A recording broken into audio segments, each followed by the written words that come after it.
क्षेत्रज्ञ योरेव मंत्रम ज्ञानचक्षुषा भूतप्रकृतिमोक्षं च ते विदो यान्ति परम. तेव्हा या अध्यायाचा शेवट करतात. याच्यात 4 विषय आलेले आहेत. एक क्षेत्र, एक क्षेत्रज्ञ, ज्ञान आणि अज्ञान.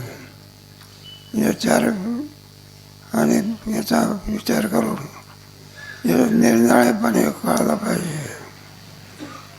क्षेत्र कोणाला म्हणायचं, क्षेत्रज्ञ कोणाला म्हणायचं, ज्ञान कोणाला म्हणायचं, अज्ञान कोणाला म्हणायचं. क्षेत्र आणि क्षेत्रज्ञ. शरीराला क्षेत्र असं म्हटलेलं आहे.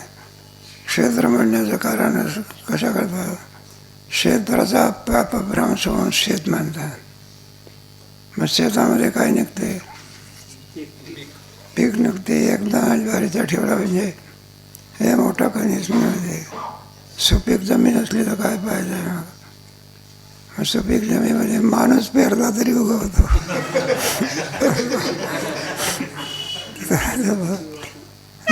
जमीन असते आपल्या संस्थेचं शेत आहे ना, पिकाला मोठाच राहिला. तुम्हाला काय तुम्ही त्याच्यातलं पीक नाही पाहिलं म्हणून त्याच्यामध्ये काय ते हरभरा असतं बघा, कमरेत का वाढायचा. सगळ्या बाबतीमध्ये लोक म्हणायचे, म्हटलं का आम्ही खत घालूनही सुद्धा एवढं पीक येत नाही, तुमच्याकडे खत नाही तरी. म्हटलं हे देवाचं शेत आहे. भरपूर 20-22 पोती बाजरी पाहिजे बघा अगोदर, बाजरीचं पीक. आणि 4-5 पोते हरभरा निघायचा. हरभरा असायचा बरं का. ते आपल्या जो वाचून आणला त्याच्यातून निघायचा राहायचा. जसं या क्षेत्रामधून कोणतं पीक निघते, पाप आणि पुण्य. तुम्हाला गेलं की कर्मविचारामध्ये आपण भरपूर विचार केलेला आहे. निषिद्ध कर्म केलं तर पाप होत असते, विहित कर्म केलं तर पुण्य होत असते. पाप आणि पुण्य समान झालं म्हणजे मनुष्य देह मिळतं. वरचे देह म्हणजे सगळे पुण्याचे देह आहे. स्वर्लोक, महालोक, जनलोक, सत्यलोक, ब्रह्मलोक वगैरे सगळे पुण्याचे आहे. पंचदशीमध्ये थोडा विचार आलेला आहे. आणि पापाचे देह म्हणजे अन्नचे जारचे स्वेदाचे सेल काय ऐसे होती तर उतरून दोष काय नाही बाबा. जो तमावधी मृत्यूला आहे तो पशु का पक्षी होय, झाड का, हे सगळे पापाचे देह आहे. ते केलेलं पाप जे असतं ते किती जरी प्रयत्न केला तरी ते चुकत नसतं. म्हणजे याला क्षेत्र असं म्हणत असतात. मग क्षेत्राला मी पण शहाणपणा आहे का वेडेपणा आहे. मग क्षेत्र किती आहे, 36 तत्वाचे आहे त्याच्यामध्ये. त्याची व्याप्ती एवढी आहे, सगळ्या ह्याच्यामध्ये व्यापून ठेवलेलं आहे. असं जे क्षेत्र पण त्याचा प्रकाशक कोण आहे असा प्रश्न.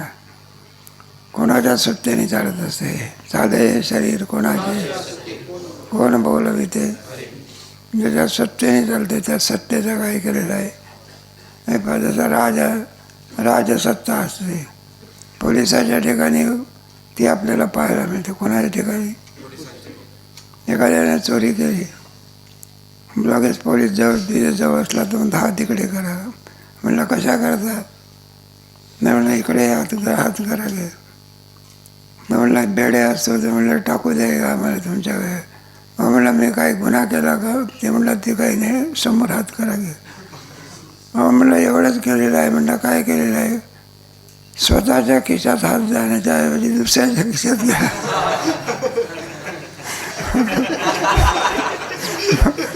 म्हणलं चला याला कोणती सत्ता म्हणायची, राजसत्ता दंड करत असते. काय करत असते राजसत्ता म्हणून, ही सगळी राजसत्ता आहे ना. तात्पर्य अशा रीती. बरं हा फरक कशामुळे कळतो, त्याला ज्ञानचक्षुषा असं म्हणतात. ज्ञान एक दृष्टी असते. संतांच्या ठिकाणी कोणती दृष्टी आहे मग, बरं काय भौतिक दृष्टी आहे, ज्ञान एक आहे. काय करे त्यांना भौतिक माणसंही दिसते, माणसामध्ये असलेला कोण दिसतो? परमात्मा दिसतो. आपल्याला माणसं दिसते, परमात्मा दिसत नाही. आंधळी ते संसारी जे नाही हरी. म्हणून आपण आंधळे आहो की काय? ज्ञानदृष्टी कुठे? ज्ञानदृष्टी नव्हती तर अर्जुन सुद्धा काही पाहू शकत नव्हता. पश्चिमे पार्थ दिव्यम ददामि ते चक्षु. मग जरा दिव्य दृष्टी मग बघायला लागला. अशा रीती जो या प्रकारचा फरक जाणत असतो तो युद्धयांती परम म्हणजे ब्रह्मस्वरूपाला काय होतं. इथे श्रीमद्भगवद्गीता सोपनिषत्सु ब्रह्मविद्यायां श्रीकृष्णार्जुन क्षेत्र क्षेत्रज्ञ विभागयो नाम त्रयोदशोऽध्याय. शब्दतत्वसारज्ञ देखणी पेची प्रज्ञा जे क्षेत्र आणि क्षेत्रज्ञ पाठ देते. म्हणून अर्जुन सामान्य एक शब्दतत्वच सारज्ञ आहे. शब्दामध्ये काय महत्त्व आहे जाणण्याची शक्ती कोणामध्ये होती? अर्जुनामध्ये होती. नाही तर त्याला समजावं लागत असताना हे उत्कृष्ट गायन करणारी मंडळी होती. पुण्याला फेस्टिवल असताना त्याच्यामध्ये हिमसेन जोशीन काय तुमचे होय नव्हे ते हृदयनाथ मंगेशकर दसरा. तेव्हा तो बालगंधर्व होता. तो एक पद म्हणत होता, नाही मी बोलत, नाही मी बोलत. खेडवाळ मनुष्य. त्याने 2-4 वेळा ऐकलं. म्हटलं का याला काही येत नाही का? नाही मी बोलत. नको म्हणायला लागले, नाही बोलत. जरा त्या रागाचं महत्त्व कळालेलं. मग काय कळावं लागते? महत्त्व कळावं लागत होतं. नाही तर विचारसागराच्या पोटात बोललं काय चाललं? म्हणलं ब्रह्मन माया, ब्रह्मन माया. लोक पंढरपूर आम्ही पाहिलं. लोक काय म्हणतील काही सांगता येत.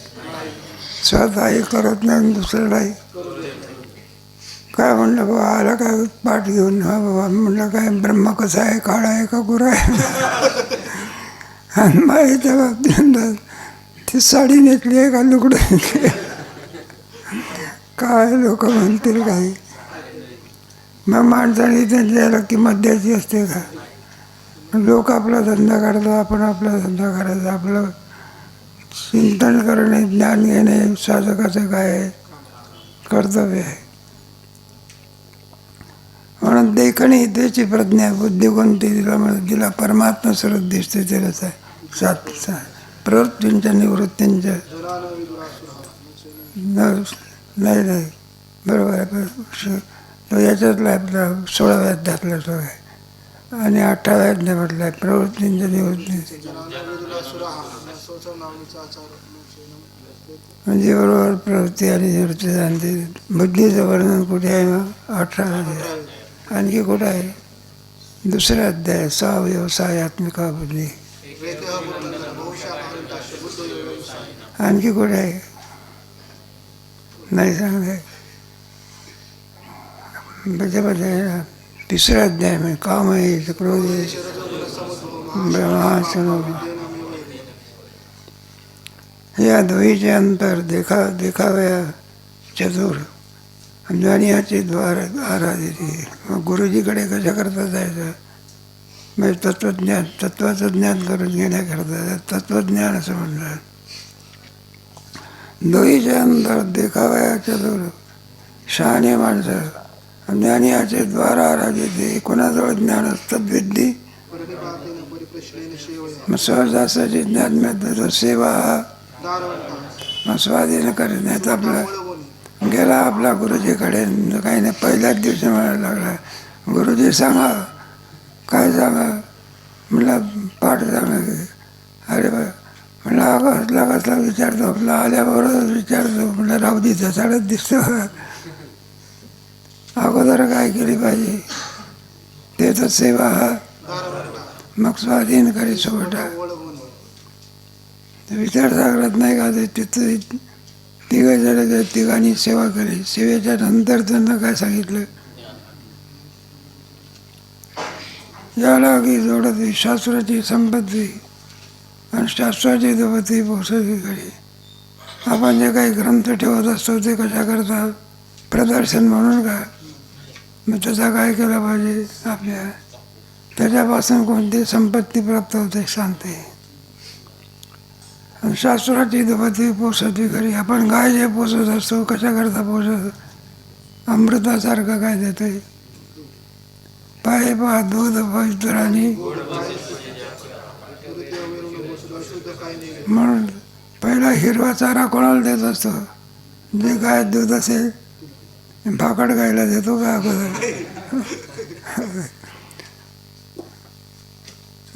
हिरवा चारा मिळत हे त्या गुराचं गाई म्हशी वगैरेचं पक्वान नाही बा. काय ते आणि वाळलेला चारा मिळत काय?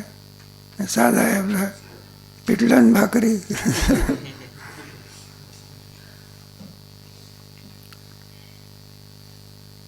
योगाच्या आशा मनुष्याची नाही योगाची आकाशा या ओळखीचे एवढा. आता हे ज्ञान प्राप्त करून घेण्याकरता सामान्य कष्ट करावे लागतात का? कष्टाची परिसीमा, कष्टाची काय करावं लागते परिसीमा. आता हे पोरं ज्ञानेश्वरी पाठ करतात. मग सामान्य प्रयत्न आहे का विशेष प्रयत्न आहे? रात्र आणि दिवस तिला आवृत्ती द्यायची. काय करायची? नाही तर मग एकाच दिवशी आला म्हणलं काय ज्ञानेश्वर महाराजांच्या दरबारामध्ये. म्हणलं मला काय करायचं आहे? ज्ञानेश्वरी पाठ करायची आहे. म्हणलं बाई आनंदाची गोष्ट आहे. मग म्हणलं अगोदर 3 दिवसाच्या नंतर तिकीट काढून ठेवलेलं आहे. आता 3 दिवसामध्ये कुठं ज्ञानेश्वरी पाठ होत असते का? पारायण तरी होते का? मग त्याला दीर्घ काय करावं लागतात? शरीरादी समस्त मानिताती तृणवत दिवे समताचे होत. शरीरादी समस्त मानिताती शरीराला सुद्धा कोणत्याही प्रकारे किंमत देत आणि संताचे होत वाहन. संत ते विवेक असण्याची. संताच्या ठिकाणी विवेक असतो आणि तो विवेक प्राप्त होण्याकरता पाय धरतो का वाहन धरतो? पाय तर डोक्यावर घेत असतो आणि वाहन काय करतो? संत चरणीच्या पादुका जळा जनार्दन संत जाती हरिकीर्तरा मोठी वाहन. सामान्य माणसं काय म्हटलं देवसुद्धा त्यांचे पायाची रस घेत असतो. चरणीचे रज गावाचं चालत नाही. ऐशी परी ज्ञानाची असरोवरी आणि करोनी अंतरी हृदय. अशा प्रकारे ज्ञान प्राप्त करून घेण्याकरता रात्र आणि दिवस त्यांची सेवा करतात. मग क्षेत्रज्ञाचे अंतर देख दिसाचे ज्ञान उन्मुक्ताचे वळावे. मग त्याच्यापासून मिळालं जे काही ज्ञान असतं संतांच्याकडून त्या ज्ञानाचा परिणाम सांगतात. क्षेत्र म्हणजे काय, क्षेत्रज्ञ म्हणजे काय, त्याच्यापासून काय प्रयोजन आहे वगैरे आधी करून आपल्याला ज्ञान प्राप्त आहे. संत तेथे विवेका नाही का?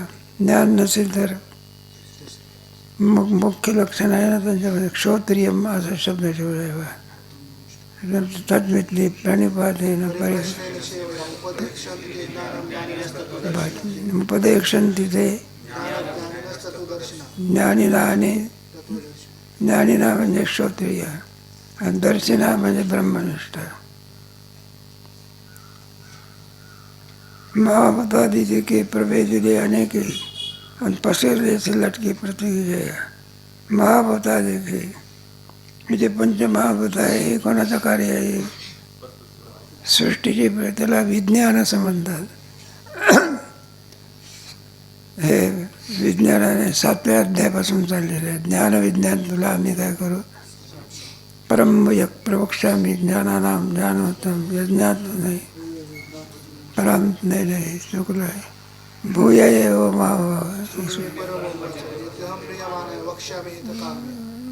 भूय एव भाव सुरमे यत्तेहम प्रेमाणाय. कोणत्या 10व्या अध्यायामध्ये 7व्या अध्यायातला पहिला श्लोक. मया सप्तमना पार्थ योगम असं समग्र याचा 100पैकी किती 100 मार्क, 1 मार्क जरी कमी असला तरी उणीव आहे की काय. मग किती मार्क मिळाले पाहिजे? 100 का 125. एक दृष्टांत. अशा रीतीने ज्ञानाने जो संपन्न असतो. ज्ञानेश्वर महाराज म्हणतात आम्ही त्याच्या आणि मुखावरून दिवा ओवाळून टाकू. ब्रह्मावतादिकी प्रभेद दिले अनेकी आणि पसरलेसे लटकी प्रकृतीचे. तुम्हाला गेलं की प्रकृती पुरुषांचे जनादेव विकारांश गुणांश हे जे सगळं दिसत असते कोणाचं कार्य आहे? ब्रह्माचं का प्रकृतीचं? आणि पसरले खरी आहे का लटकी आहे? लटकी नाही, लटिका व्यवहार सर्व हा. पण फसवल्याशिवाय राहत नाही ना. काय करते ती? दृष्टांत वाईट आहे पण आपल्याला सांगणं बरोबर. मोठ्या मोठ्यानं फसवलेलं आहे. हे तमाशातले लोक पाहण्याकरता जात असतात बरं का. त्याच्यात म्हातारे सुद्धा जातात. काय करतात? आणि त्यांना ती सवय पडलेली असते कोणती. जर ती बाई दिसली नाही तर असे उंच उंच उंच करून काय करतात. मग ती बाई हुशार असते बा. तमाशा पडली कीर्तनात नाही सांगायचे बरं काय. ते बाई ओळखून घेते हा म्हातारा आपल्यावरती काय झालं भाळलेला आहे.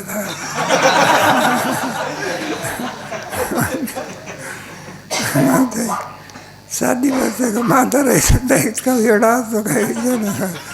बरं खाली बसू दे होता मांडीवर बसू.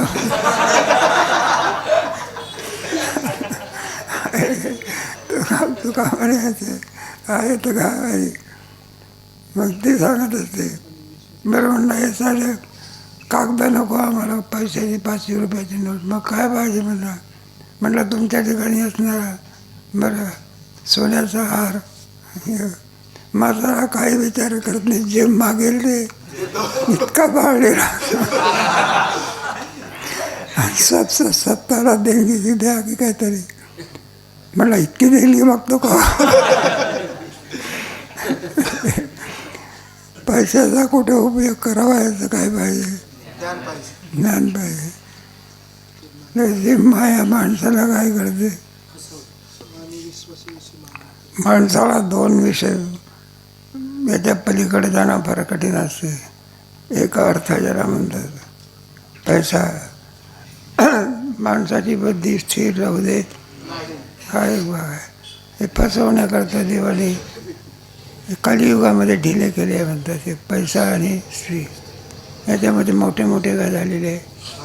सामान्याचे काय काम आहे क्रोध आहे महाचरण. एवढा मोठा स्वर्गातला राजा कोण? महाल्य करता कुठून येतो? स्वर्गातून येतो. आणि इंद्रा पडली चंद्र झाला आहे खरे. कुठला राजा आहे? स्वर्गाचा. काही द्रव्य कमी आहे का? आणि तेच तो बरं आहे जाई होतो माझे. मग भजन कोणाचं करतात? इंद्राचं का कोणाचं? तो बरं.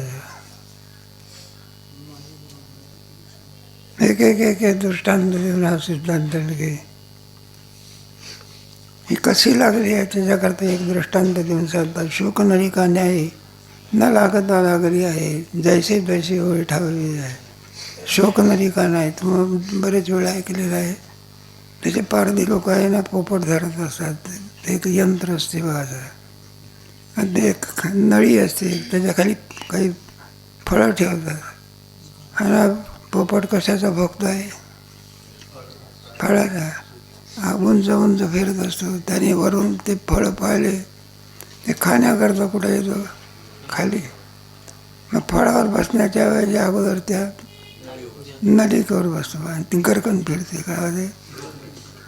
आणि त्याला ते सगळं आकाश दिसेल. त्याला असं वाटतं नळी सोडून दिली तर मी गाऊन जाईल.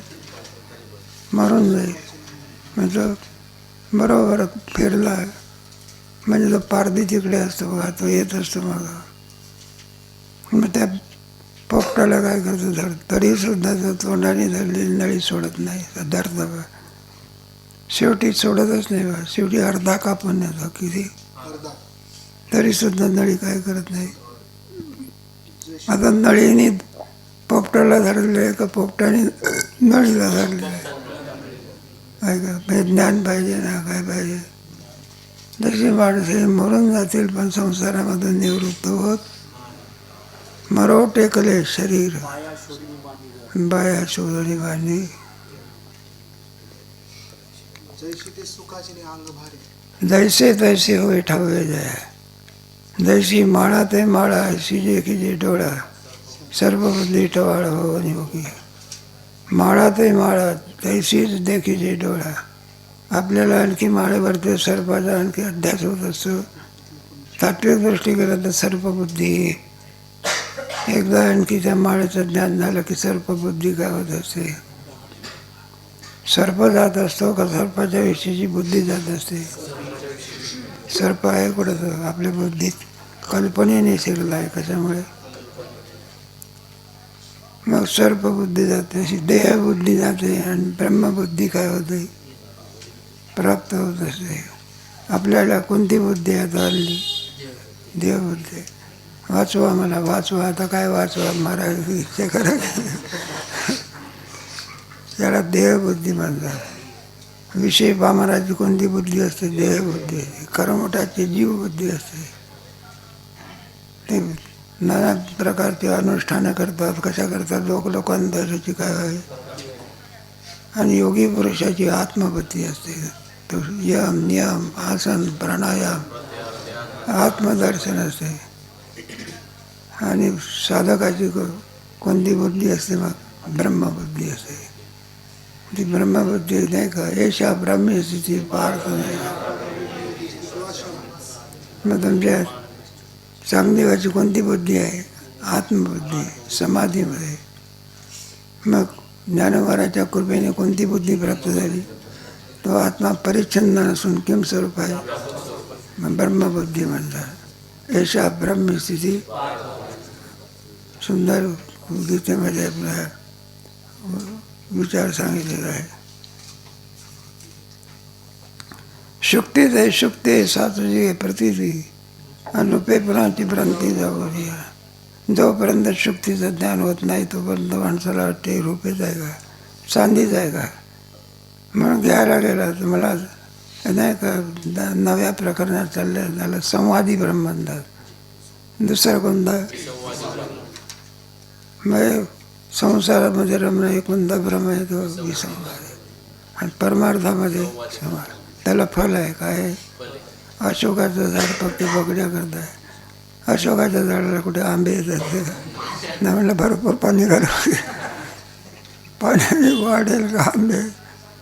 आता बाहेर कोणत्या झाडाला येतात आंब्याचा. आपल्या संस्थेचं तेव्हा समुद्र अशोकाच्या झाडाला हवा. आम्ही सांगितलं म्हटलं अशोकाचं झाडं पाठीमागे टाकून द्यायचं नाही कुठे बोलावा. आणि समोर कोणती फळाची झाडं लावायची मोठ्याची फळाची जांभूळ म्हणा कोणी काय रामफळ म्हणा सीताफळ म्हणा त्याला काय येते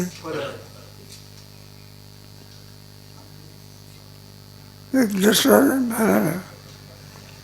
तशी वेगळी वेगळेपणे प्रकृतीचे अंतःकरण आहे. देखत मी म्हणे ब्रह्म होते. याच देहामध्ये या प्रकृती पुरुषाचा विवेक ज्याला कळालेला आहे त्याची देहबुद्धी जाते. आणि कोणती बुद्धी प्राप्त होते ब्रह्ममध्ये. ब्रह्म हे कसं आहे आकाशावरी वाढ जे अव्यक्ताची पहिलं कडं म्हणजे भेटली पाड पडू नये. जे आकाशावरी वाढ आकाश ते कुठे लपून पडतं याचा काही पत्ता लागत नाही. याला ब्रणात ब्रह्म असं म्हणत असतात. जे अव्यक्ताची पहिलं काळ व्यक्त आणि अव्यक्त अव्यक्ताच्याही पलीकडे असलेलं जे तत्व त्याला ब्रह्म असं म्हणतात. भेटली पाड पडू नये. ज्याचं का दर्शन संपलं म्हणजे कृतकृत्यस्य संपलं. परमार्थ नावाची वस्तू काय झाली नाही का. 15व्या अध्यायात शेवटचा श्लोक आहे ना, इथे कोई येतं म्हणून शास्त्री जमत नाही येतात दोद्वा कृतकृत्यस्य. आकार जेत सरे जीवित्व जेत वीरे अद्वैत जेत नुरे अद्वैत. आकाराची मर्यादा ज्याची संपली, जीवत्व जेत वीरे, ब्रह्माला प्राप्त होत नाही तोपर्यंत जीवत्व. एकदा जीवाला आपल्या स्वस्वरूपाची प्राप्ती म्हणजे जीव ये भाष द्वैत जेथ नुरे अद्वैत. आनंद अद्वय नित्य निरामय ते परमतत्व पार्थ होते जे सर्वदा. आत्मानात्मव्यवस्था होता.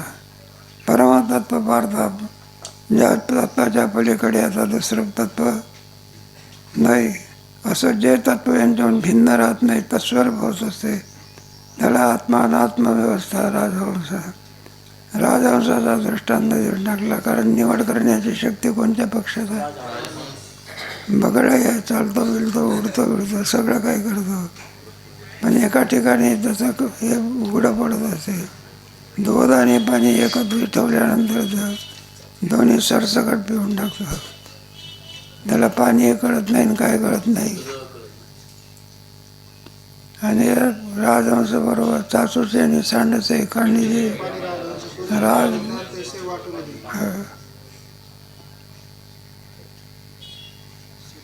हा ऐसा आगवा श्रीकृष्ण त्वया पांडवा मुगानादित राजवाजीविषय. ऐसा आगवा श्रीकृष्ण पांडवे. भगवान श्रीकृष्णाने अर्जुनाला आपल्या प्रिय भक्ताला उगाना म्हणजे सगळा हिशोब दिला. जीवाचे अजीवा, जीवापासून तो ब्रह्मापर्यंत कशा प्रकारे उगाना दिला, हिशोब दिला. हे रकलशीचे वरी विचविजे जिया परी. या भांड्यातलं दूध त्या भांड्यात टाकल्यानंतर जसे आणखी ते पूर्ण, पण एक दोन आहे. त्याचा अर्थ या भांड्यातलं दूध त्या भांड्यातलं एक भांडं काय होते, रिकामं होते एक भांडं. पण ज्ञान असं आहे, आपण जर दुसऱ्याला दिलं तर उलट वाढते. आपल्यालाही ज्ञान, दुसऱ्यालाही. आता देता कोण, तो नंदेचा नारायण. अनवरी श्रीकृष्ण ते अर्जुना ते श्रीकृष्ण.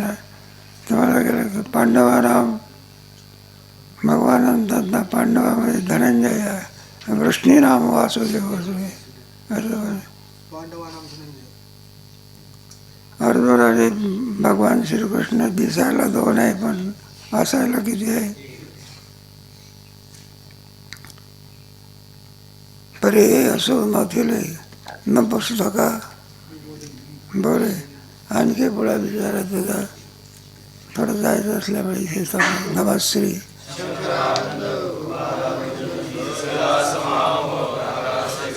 अमर्त्यात जायते धीरबुद्ध्याम निवर्तिका. अव्यक्तोपासनेन पारक ब्रह्मबुद्धिवत.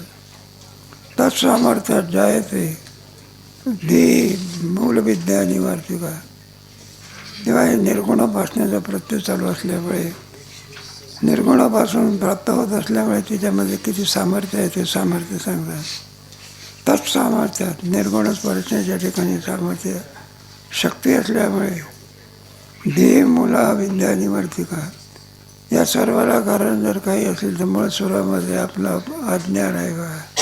तुम्हाला विज्ञानाचा विचार करते वेळी अज्ञान हारपेन विज्ञान ज्ञान ते स्वरूपे.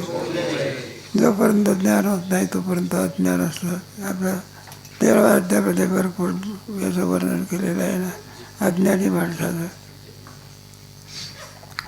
या सर्व याला जर कोण कारणीभूत असेल तर धीम मूलविद्या अविद्या. त्यालाच अविद्या माया शक्ती. सृष्टी विचारामध्ये अगोदर माया घ्यावी लागत असते. विना माया घेतल्याशिवाय हे होत नसते आहे ना. त्याला पराप्रकृती अपराप्रकृती असं म्हणत असतात.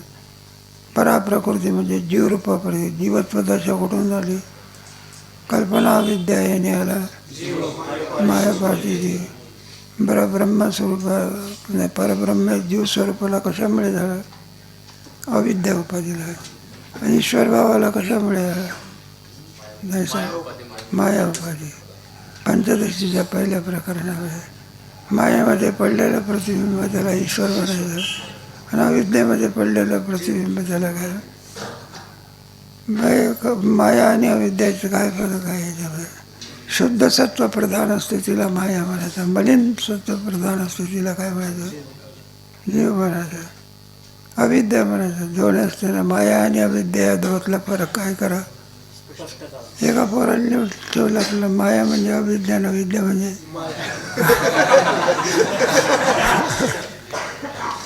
मलिन सत्व प्रधान असते त्याला काय म्हणायचं? अविद्या.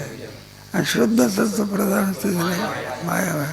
मायेमध्ये पडलेलं प्रतिबिंब आहे तो सर्वज्ञ भावाला म्हणजे ईश्वर किम स्वरूप आहे, सर्वज्ञ. जीव कसा आहे? अल्पज्ञ. म्हणून मूलविद्या निवर्तिका, जी मूलविद्या आहे ती विद्या जोपर्यंत आणखी निर्गुणाचं ज्ञान होत नाही तोपर्यंत ही अविद्या आहे. आणि एकदा का त्या निर्गुणोपासनेमध्ये असलेल्या सामर्थ्यामुळे मूल सर्व याला कारण असली जी अविद्या, ती अविद्या काय होते? नाश पावते. ज्ञान झालं की अविद्या काय झाली? संपली. सूर्यप्रकाश आला की अंधकार काय झाला? संपला. अंधाराला निवृत्त करण्याची शक्ती कशात आहे? प्रकाशात आहे. काय? प्रकाश येताबरोबर अंधकार काय होतो? तर ज्ञान होताबरोबर अविद्या काय होते? ही शक्ती कोणात आहे? नाही का? अंधारा पण किती प्रयत्न केला विना प्रकाशाशिवाय अंधकार जाऊ शकत, तसंच ज्ञानाशिवाय अविद्या निवृत्त होऊ शकत. त्यालाच अज्ञान म्हणतात. अविमुक्तोपासनेनं तारक बुद्धिवत म्हणजे सगुणोपासना जशी असते त्याचप्रमाणे आणखी निर्गुणोपासना असते. त्याचं फल या ठिकाणी काय केलेलं आहे? दाखवलेलं आहे. तेव्हा कशाची प्राप्ती होत असते हे दाखवण्याचा पुढचा श्लोक घेतलेला आहे. हे सगळे तत्ववेत्याचे विशेष आणखी 41व्या श्लोकामध्ये सांगितलेले आहे. सा कामा निष्कामा इति यश शरीरो निरेंद्रिय अभयं विधिमुक्तत्वं तापनीय उपनिषदामध्ये सा कामा नाही का? आपला आता जीवदशेमध्ये इदम्यस्या तिथे इच्छा नाही का? किती झालं तरी तृष्णा कधी कमी होत त्याची तृष्णा वाढून झाली तरी म्हणे एखाद्या मामासाहेब एक गोष्ट सांगायची तर श्रीमंताच्या घरी उतरायचे. मग ते काय? मग श्रीमंत मनुष्य घेऊन जायला म्हणले सोनं पानते बघा ही बिल्डिंग कोणाची आहे? आपली. ही बिल्डिंग कोणाची आहे? आपलीच आहे. मध्यंतरी म्हटलं थोडी जागा राहिलेली. काय राहिलेली आहे? त्याला सांगलं तुला जेवढे पैसे घ्यायचे असेल तेवढे घे, पण एवढी जागा आम्हाला काय कर देऊन टाक. मग म्हणले उघड बोलायचं नाही पण मनामध्ये म्हणायचं. म्हणलं इतकं तरी राहू दे, गरीबा करतं का सगळं तुझंच घशात. इदम्यस्या तिथे इच्छा. जो कधी पुरे म्हणू देत नाही त्याला काम म्हणायचा. माणसाचे किती जरी झालं तर आहे का त्याच्याकडे? पूर्ण अवस्थेमध्ये तैसी तृष्णा वाढीन नेल्या आता ऐकले काम क्रोध लोभ निमाली ठाईची म्हणून कामा सगळे इच्छा पूर्ण होते. प्रजाती यदा कामात सर्वान आत्मनी निष्काम होत असतो. काम नाही झालं पाहिजे. यश शरीर निरेंद्रिय का? एकदा ब्रह्मबाबाला प्राप्त झाल्यानंतर शरीराला विचारतो तो निजात्मस्थितीचा राहावं, काय ध्येय झालेलं ठेवावं. प्रयाम जाऊन नाव 18 अध्यामध्ये यस्य नाम करतो निजात्मस्थितीचा राहावं. तुमचा नरेंद्र मोदी कुठे? आमच्या गावाची एक जागा खाली झालेली आहे म्हणलं, कोणती? सरपंचाची.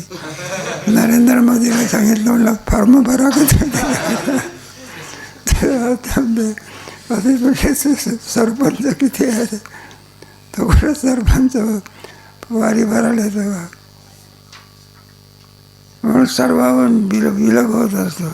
शरीराचा काही संबंध राहत नाही, त्याला अशरीरी असं म्हणत असतात. शरीरात राहतो पण कोणत्या पद्धतीने?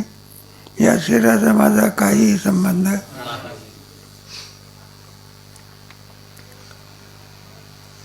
पुढे अभयम सत हितमुक्तत्वम, ही अभय अवस्था आहे. द्वितीयाद्वैत भावम भवती. जिथे द्वित्वयच असते तिथे आणखी भीती असते. जिथे अद्वैत स्वरूप आहे त्याला अभयम सत्व संशुद्धी योग ज्ञान योग व्यवस्थी दानम नमस्ते नस्व. पाणी बडवे मिठाचे, तो मिठाची पाणी आते ऐसे आपण झाल्याने देते नाची जे आहे. परमार्थातला मोठा पद कोणता असेल किंवा आणखी वेदांतातलं मोठं अभयम. अभयम वायू जनकोस्मी, हे मुख्य फल आहे. कृतकृत्य झालो आणि पुढे संपला. नाही तर भीती काय वाचवा, मला वाचवा वाचवा, आता काय वाचवा, इतके दिवस झाले संपलं. आणखी ही फलं या ठिकाणी सांगितलेली आहे. कुठे सांगितलेले? तापनीय फलश्रुतम, तापनीय उपनिषदामध्ये सांगितले आहे. आणखी बरंचसं सांगितलं, त्याचा विचार कधी करू.